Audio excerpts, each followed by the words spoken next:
Bonjour.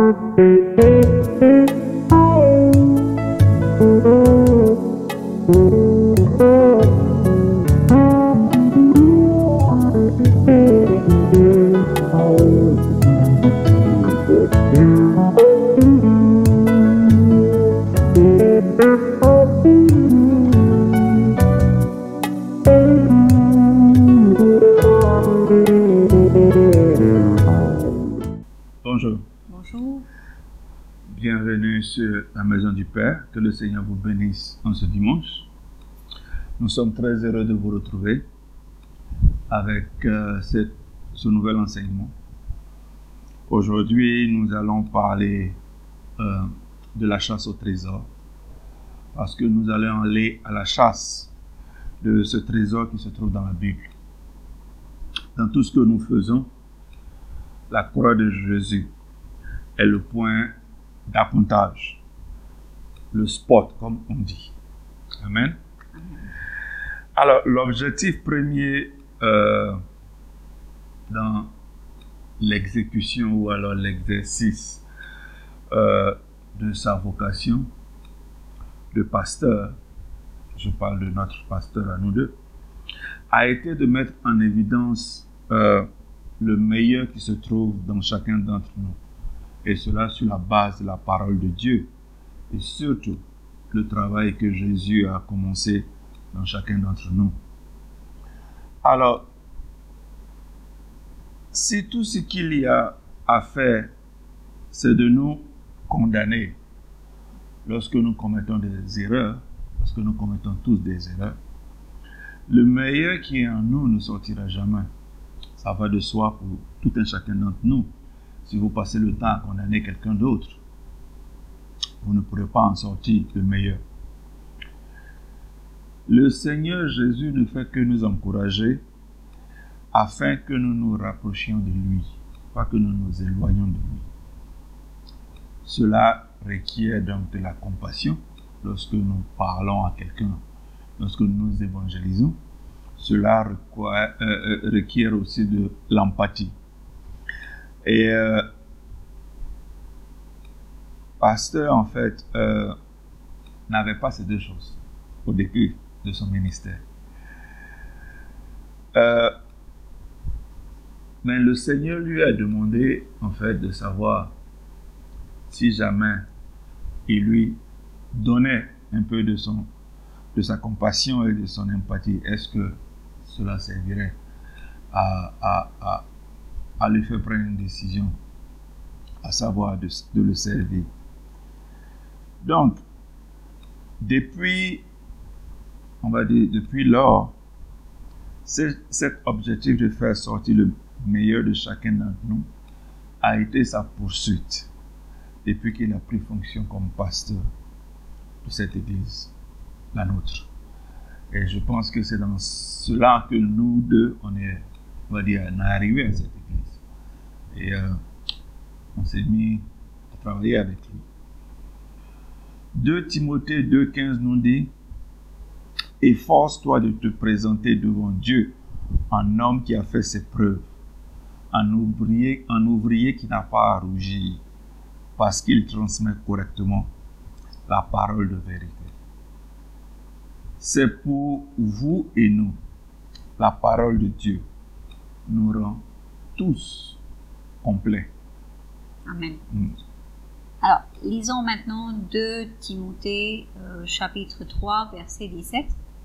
C'est écrit: ainsi l'homme de Dieu se trouve parfaitement préparé et équipé pour accomplir toute œuvre bonne. Alors, l'accomplissement de la bonne œuvre est dépendant de la parole de Dieu et non de ce que nous pensons ou le raisonnement humain. Dit encore moins ce que le monde nous dit. La deuxième chose est le travail que Christ est en train de faire en nous. Si on lit dans Philippiens chapitre 1 verset 6, c'est écrit: et j'en suis fermement persuadé, celui qui a commencé en vous son œuvre bonne la poursuivra jusqu'à son achèvement au jour de Jésus-Christ. Alors, comment être fermement persuadé si on est rempli de culpabilité ou de honte, etc. Comment nous pouvons le voir? Le jour de Jésus n'est pas encore arrivé. Et donc, ce travail-là est quelque chose qui se poursuivra. Nous sommes tous des projets avec différentes progressions. Nous y parviendrons donc que si et seulement si nous nous soumettons au Seigneur. Et c'est le travail de pasteur de faire en sorte que nous nous soumettons à la volonté de Dieu. Les plans du Seigneur sont meilleurs que les nôtres.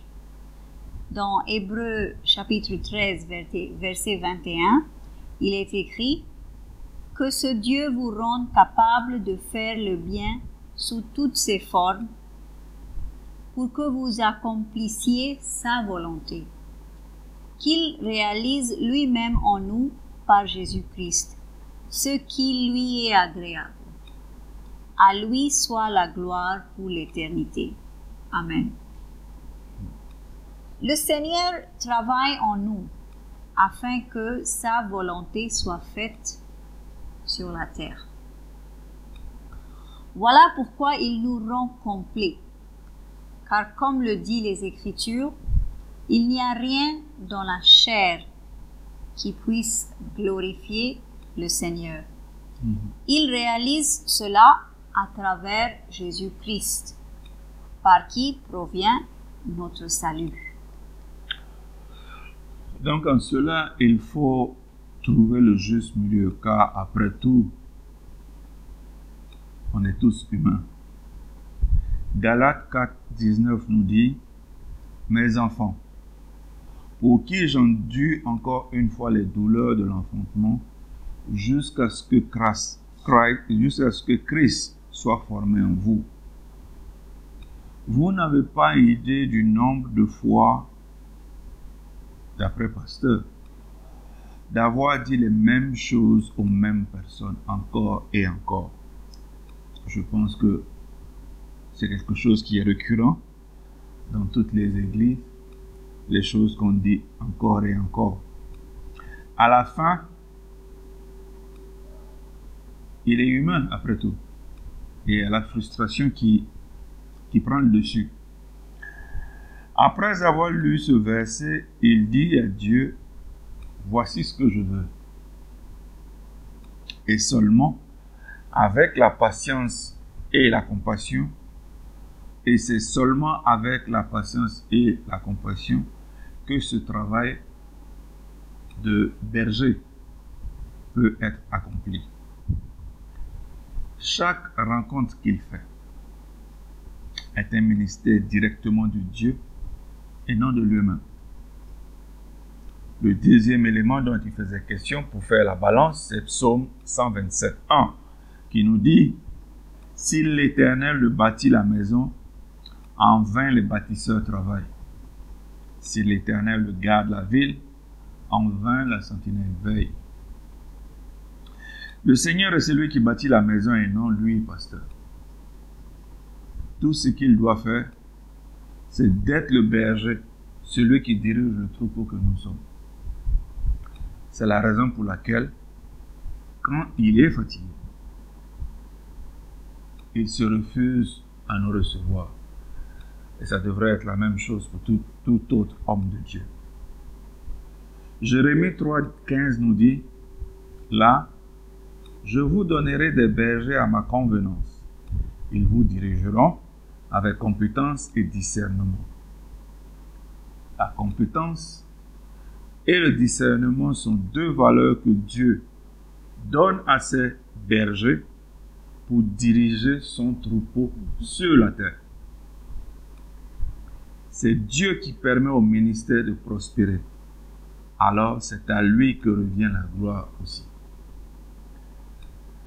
Proverbe 27, 23. Tâche de bien connaître l'état de chacune de tes brebis sois attentif à tes troupeaux. Initialement, Pasteur pensait que connaître l'état de chacun d'entre nous devrait se faire avec ses 5 sens. Mais il comprit que seule sa recherche auprès du Seigneur, lui permettrait de nous aider. Il faut savoir ce que Dieu fait afin de pouvoir guider son troupeau, afin de pouvoir nous guider, parce que nous appartenons tous à Dieu. Alors, il lui faut aussi se satisfaire du nombre de fidèles que Dieu lui a donné, au lieu de vouloir avoir plus, sans pouvoir s'occuper de ceux qui sont déjà là. Comment peut-il dire avec confiance qu'il marche à la hauteur de sa vocation? Parce qu'il a décidé de donner de la valeur seulement à la sainte crainte de Dieu. Rappelez-vous, ce message est intitulé « La chasse au trésor ». La crainte de l'Éternel est ce qu'il y a de plus précieux pour accomplir son travail. On peut aimer le Seigneur, mais la sainte crainte fait de lui ce qu'il est juste et bon pour le travail qu'il fait. En dirigeant cette crainte correctement vers Dieu, donne la vie et devient une vertu. Lisons Ésaïe 11, chapitre 11, verset 3. Il sera tout empreint de la crainte de l'Éternel. Il ne jugera pas d'après les apparences et n'arbitrera pas d'après des ouï-dire. Il sera tout empreint de la crainte de l'Éternel. Où se trouve donc notre plaisir? Encore en Ésaïe chapitre 33 verset 6, il est écrit: Tu passeras tes jours dans la sécurité. La sagesse et la connaissance sont les richesses du salut. Et craindre l'Éternel, tel est tout ton trésor. Est-ce que la crainte de l'Éternel est un trésor pour vous? La crainte de l'Éternel est une vertu cachée qui en quelque sorte est la base de toute vie. Si on vous disait par exemple qu'on avait trouvé la fontaine de la jeunesse à vie, tous iraient vers celui qui l'a trouvé pour s'en acquérir. Eh bien, cette fontaine, il l'a trouvée et c'est la crainte de l'Éternel. Cette crainte débloque la raison de notre existence en soi et attire la présence et la protection du Seigneur dans notre vie. Elle aidera à stabiliser les choses dans notre vie. La Bible nous dit qu'en adoptant la crainte de l'Éternel, nous allongeons notre durée de vie. Et pas seulement cela, mais quelqu'un qui a la crainte de Dieu est quelqu'un à qui on peut faire confiance. On voit cela dans la vie d'Abraham. Alors, Salomon, le fils du roi David, n'a malheureusement pas réalisé la plénitude de cette crainte de Dieu. Salomon est celui qui a écrit le livre d'Ecclésiaste. Et il a été possible que malgré tout ce qu'il a vécu sur terre, toutes les révélations, toute la connexion qu'il avait avec Dieu, il a été possible malgré tout cela de le déconcentrer au point de perdre cette crainte, cette sainte crainte, cette sainte peur et commettre l'irréparable. C'est après sa repentance qu'il a écrit le livre d'Ecclésiaste. Paul, l'apôtre, de l'autre côté, ne voulut pas faire la même erreur. C'est pour ça, dans 1 Corinthiens 9, 27, il nous dit « Je traite durement mon corps, je le maîtrise sévèrement de peur qu'après avoir proclamé l'évangile aux autres, je ne me trouve moi-même disqualifié. » Paul ne dit pas qu'il se frappe ou se redroit, mais plutôt qu'il fait en sorte que son corps ne lui dicte pas ce qu'il a à faire, mais plutôt son esprit. Romains 12, 13. En vertu de la grâce que Dieu m'a faite, voici ce que je dis à chacun d'entre vous. N'allez pas au-delà de ce à quoi vous devez prétendre. Tendez au contraire à une sage appréciation de vous-même, chacun selon la part que Dieu lui a confiée. Paul l'a fait. Et quand il a vu qu'il ne fallait pas prétendre plus que ce qu'il était lui-même, il a vu que des choses lui manquaient. Et c'est en recherchant ces choses qui lui manquaient que toutes les vérités cachées de la nouvelle alliance de Dieu lui ont été révélées. S'il avait pensé que la crainte de l'Éternel n'avait pas de valeur, lui aussi, l'apôtre Paul, aurait commis l'irréparable, c'est-à-dire péché contre le Seigneur. Rappelez-vous, dans les Épîtres, il disait que tant de révélations lui avaient été données, et donc du coup, il se trouvait sous la menace de la fierté, à cause de son volume de connaissances. Mais rien n'y fit, car il savait comment garder le trésor qui lui a été confié. Embrassez donc la crainte divine comme une partie de ce que nous avons de plus précieux, nous permet de rester soumis à la vérité, qui n'est rien d'autre que Christ. En le faisant, ceci nous permet de rester dans le chemin étroit de la vie et nous attire des récompenses divines. La Bible nous dit, prends plaisir en Dieu et il te donnera les plaisirs de ton cœur. Amen.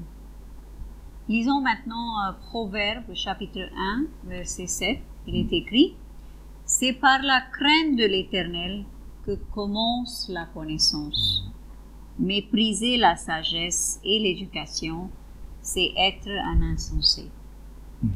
Le fou est celui qui croit que Dieu n'existe pas. » Alors si on lit dans Somme chapitre 25, verset 12, il est écrit, « À l'homme qui le craint, l'Éternel montre la voie qu'il doit choisir. » Alors, l'Éternel est celui qui montre la voie, et ce n'est pas l'inverse.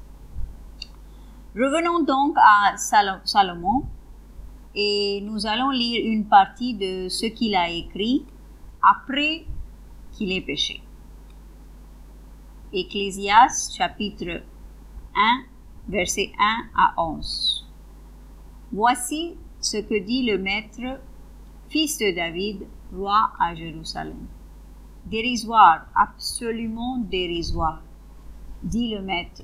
Oui, dérisoire, absolument dérisoire. Tout est dérisoire. Quel avantage l'homme retire-t-il de tout le labeur pour lequel il trime sous le soleil? Une génération s'en va, une autre vient, et la terre est toujours là.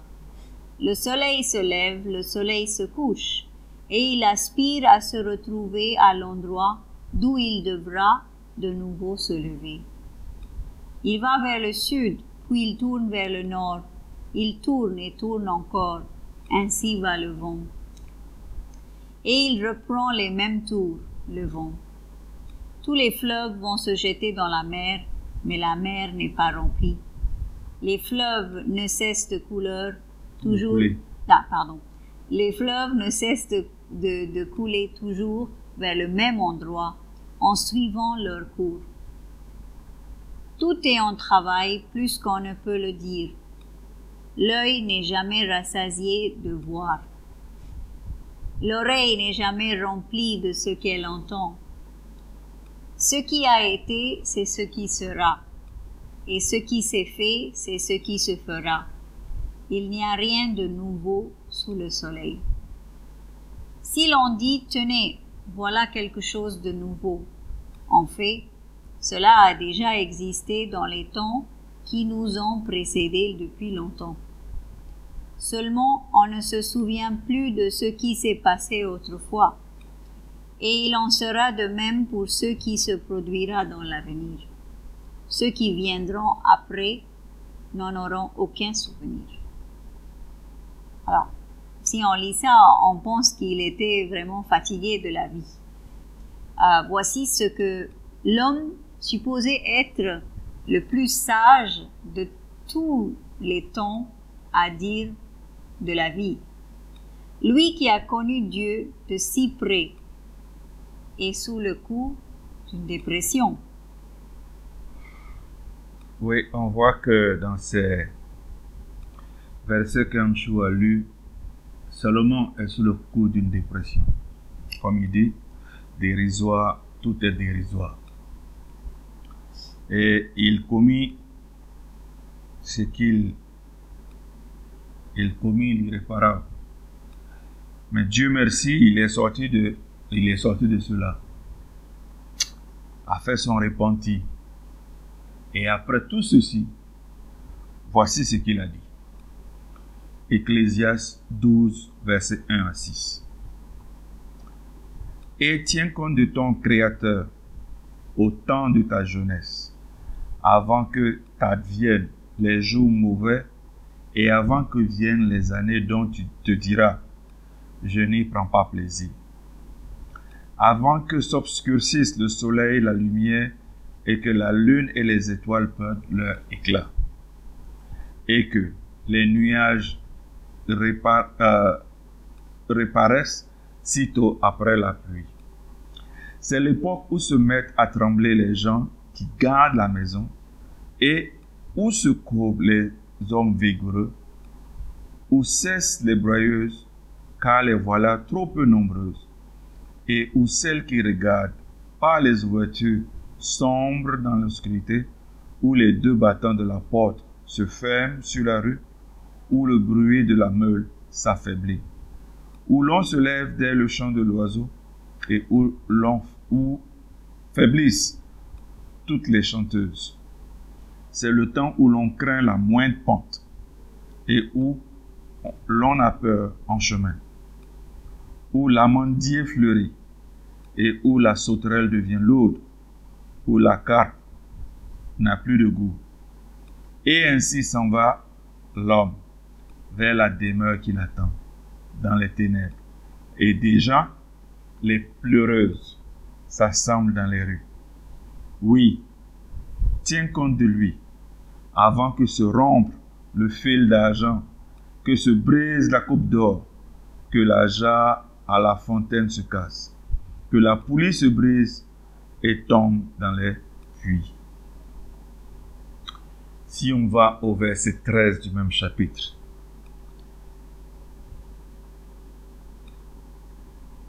voilà ce qu'il dit.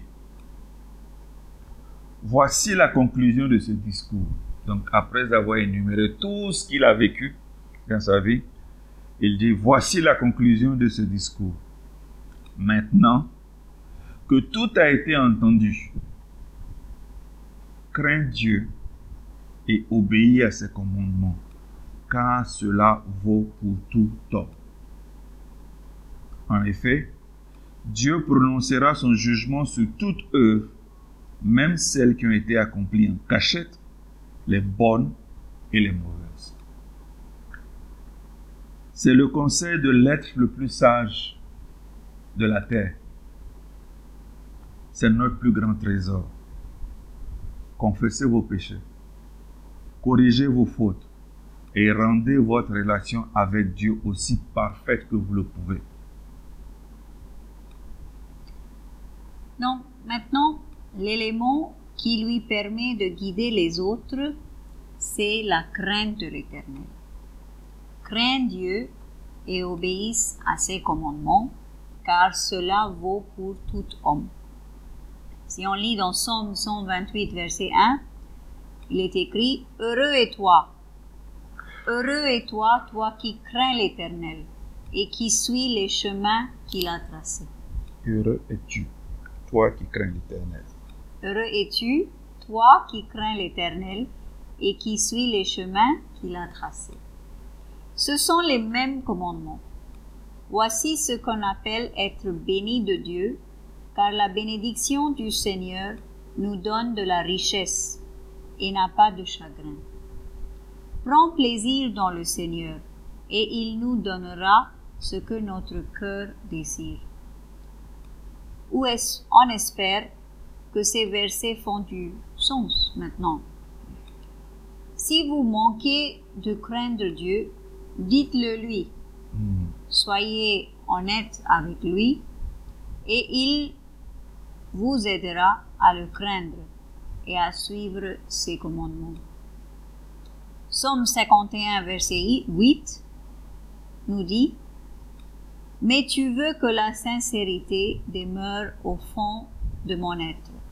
Tu m'enseignes la sagesse au plus profond de moi-même. » Le Seigneur revient bientôt et nous tous allons le rencontrer tôt ou tard. Arrêtons alors de jouer à être chrétiens et devenons de vrais disciples de Dieu. Sinon, les autres verront la duplicité en nous et refuseront de s'approcher du Seigneur, tellement on est malhonnête et hypocrite dans notre approche. Dire une chose et vivre autre chose. Assis dans la tour de contrôle de Dieu avec lui, il nous faut savoir ce qui le chagrine afin de prier de telle sorte qu'il puisse agir dans cette situation. Voilà ce qu'on appelle prier, et non la répétition vaine et égocentrique de succession de mots qui n'ont aucun pouvoir. Tout est mis à notre disposition afin de connaître et craindre Dieu. Mais si nous continuons à ne pas nous en servir, alors ce serait du gâchis. Tout se résume parce que Salomon nous a dit dans Ecclésiaste 12, 13. Voici la conclusion de ce discours. Maintenant que tout a été entendu. Bien-aimé, crains Dieu et obéis à ses commandements, car cela vaut pour tout homme. En effet, Dieu prononcera son jugement sur toute œuvre, même celles qui ont été accomplies en cachette, les bonnes et les mauvaises. C'est ici que nous commençons. Crains Dieu et obéis à ses péchés. À ses commandements.